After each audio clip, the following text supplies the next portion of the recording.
Hello, welcome to the fourth and final video in this series on creative writing.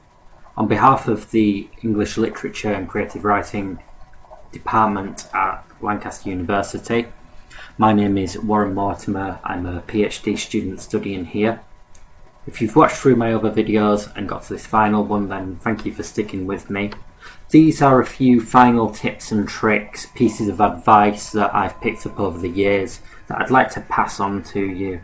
Some of my most well-known mantras that I'll repeat time and time again in classes. Good protein speaks for itself. In my third video in this series, I spoke about food as an analogy for writing, the verbs, the nouns, the main protein of your writing. If your verbs and nouns are accurate, your people, the actions that they're performing, then you won't have to rely on fluffing out your sentences, adding extra bits and pieces of garnish. They'll do the heavy lifting for you. The man sat on the bench. You can keep your sentences as clean and as clear and as short, simple as that. You might want to call in adjectives: the big man, the tall man, the happy man. You might want to call them in for expert jobs, but it's going to cost you an arm and a leg, so be careful when you do so. Imagine that you're calling them out like you might call out a plumber. Same thing with punctuation. You want to pay for every piece of punctuation other than your full stop, colon, semicolon, exclamation mark, question mark. These guys stand out as VIPs, very important people in your work. When we see them in a sentence, they look different somehow. They stand right out. But if you have a room full of them, a room full of exclamation marks, they lose that kind of privilege. They muddle into the crowd. Use one sparingly, and you'll make a real point for the sentence that you're using it in. My next piece of advice is this: treat your story like it's a person. I'm going to show you a number of people here and think about how you might react to them if you were to meet them. This first one's the mysterious person at the bar. We all kind of like this air of mystery about someone that we might find, we might find interesting in some way. You might want to flirt with them in some way. But if they're too mysterious, if you walk over there and they give you nothing to work with, they're too engrossed in themselves, then that actually really turns us off. We like that air of mystery, but not so much where it becomes obtuse. The second one: oh my god, I love your bag. We've met people like this as well. They shout every single sentence. They're loud. Their sentences are loud. And equally, that's a real turn off in a person. You'll all know this third one. I'm hyperventilating from the obsequious juxtaposition of crimson frock and ivory scarf. We hate it when people talk like that in real life, so there's no reason we wouldn't hate it when we see it on the page.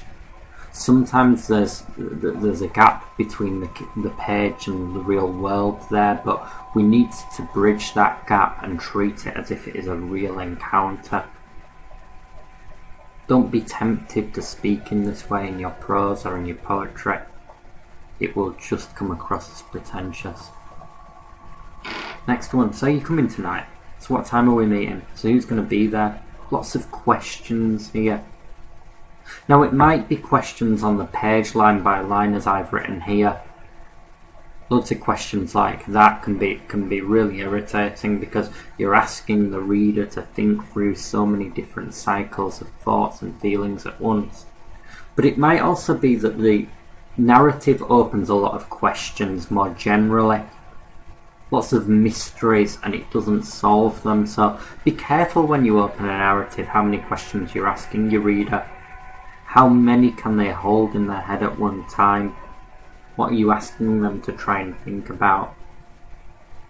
You've also got to make sure that you give a satisfying answer to those questions, or if not, that they're left in such an ambiguity that you can allow your reader to have a stab at working them out for themselves. Next one, I know we've just met, but can I borrow 100 quid? It's just my girlfriend left me homeless last Friday. This is the person that tells us too much. This happens in writing all the time as well. We're told an awful lot in the opening paragraph. Now it might be in this sense that it's too forward or inappropriate, but it also might be that we're told a lot of information that the writer wants us to know because they know that information. They're trying to get us onto the same page, but it's like reading through a wall of text. Tell us these things slowly. Ease us into this world that you know so well. Last one, well, it was just after we'd been to Mackey's and ordered 2 double Big Macs, fries. Wait, I didn't have fries because I was already full from... This is the going on a tangent person. Someone who tells a story in which you already know how it's going to end, but you have to go around the houses to get to that ending. You already know what's going to be said, and you're wondering how these tangents feed into this narrative, and so often they don't.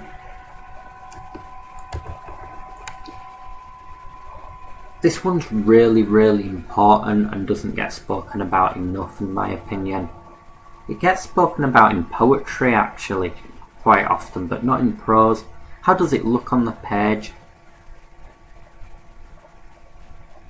I have a confession here.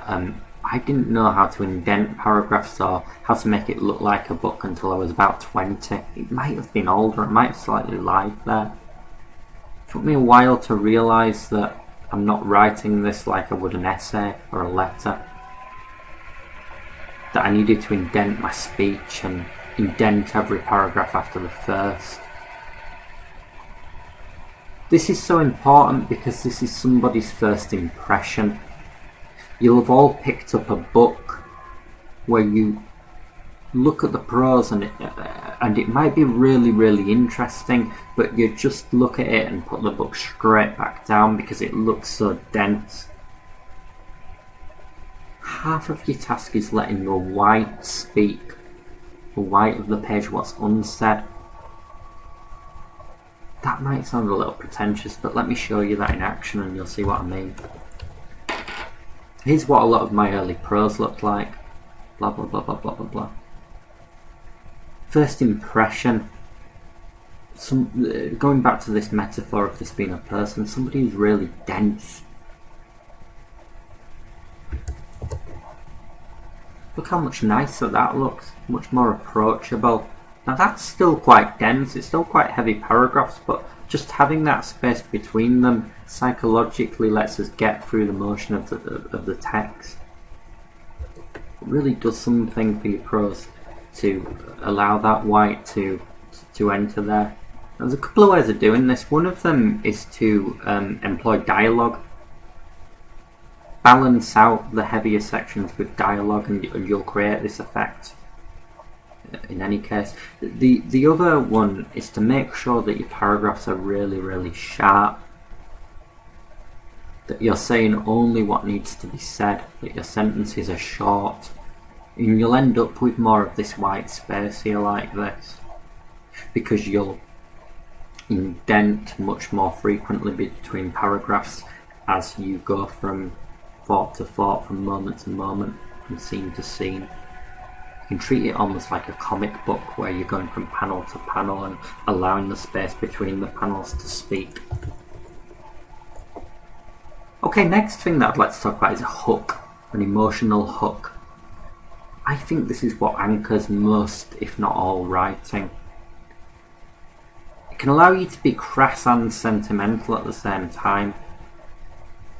It can allow you to bridge this kind of gap between sentimentality and coldness in your writing. Let me show you it here. Let me show you what I mean by an emotional hook.